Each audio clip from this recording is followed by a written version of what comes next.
حاملہ خواتین کیا عمل کریں کہ اللہ تعالیٰ ان کو ہر قسم کے شر سے محفوظ رکھے؟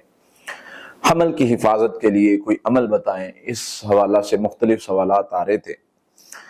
دیکھیں، بعض اوقات شیطان بیماری بھی لگاتا ہے۔ نبی صلی اللہ علیہ وسلم نے فرمایا خواتین کی مخصوص بیماری ہے جس کو لگنے کی وجہ شیطان کا حملہ کرنا ہے، اس کی ایڑی مارنا ہے، اس کا یعنی انسان کو مس کرنا ہے یا تکلیف دینا، کسی طرح کا بھی کوئی معاملہ، تو اس کی وجہ سے خواتین کو کچھ بیماریاں لگ جاتی ہیں جو احادیث میں آیا ہے۔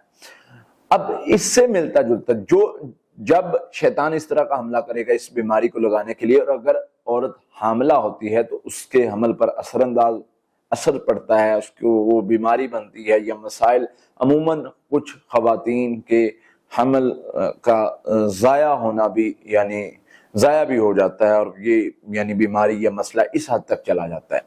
اب اس کے حل کے لیے، اس کی حفاظت کے لیے کیا کرنا ہے؟ وہی طریقہ جو نبی صلی اللہ علیہ وسلم نے سکھایا ہے۔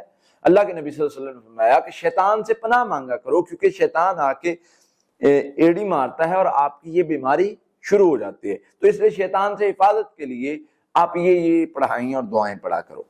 اس میں کیا پڑھنا ہے آپ نے؟ سورۃ الفاتحہ 7 مرتبہ، سورۃ آیت الکرسی 7 مرتبہ، سورۃ البقرہ کی آخری 2 آیات 7 مرتبہ، سورۃ المومنون آیت نمبر 97 98 100 مرتبہ، اور آخری 3 کل 7 مرتبہ۔ یہ پڑھائی صبح شام پڑھنی ہے۔ اس کے ساتھ ربی حب لی من الصالحین 300 مرتبہ پڑھنا ہے، اور استغفر اللہ 500 مرتبہ پڑھنا ہے۔ یہ ساری پڑھائی صبح شام شروع کر دیں، ساتھ میں دم سنیں۔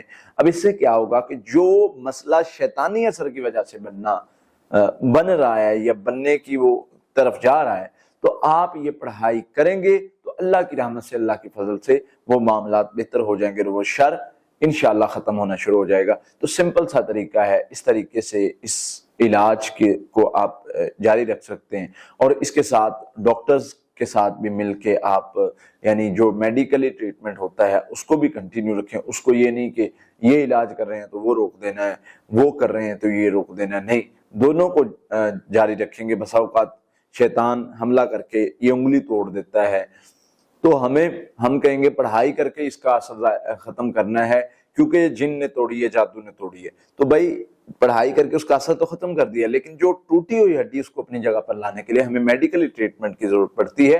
تو اس لیے دونوں علاج بسا اوقات ضروری ہوتے ہیں، تو ان کو جاری رکھیں گے تو انشاءاللہ اللہ کی رحمت سے اللہ تعالیٰ ہر قسم کے شر سے محفوظ رکھیں گے۔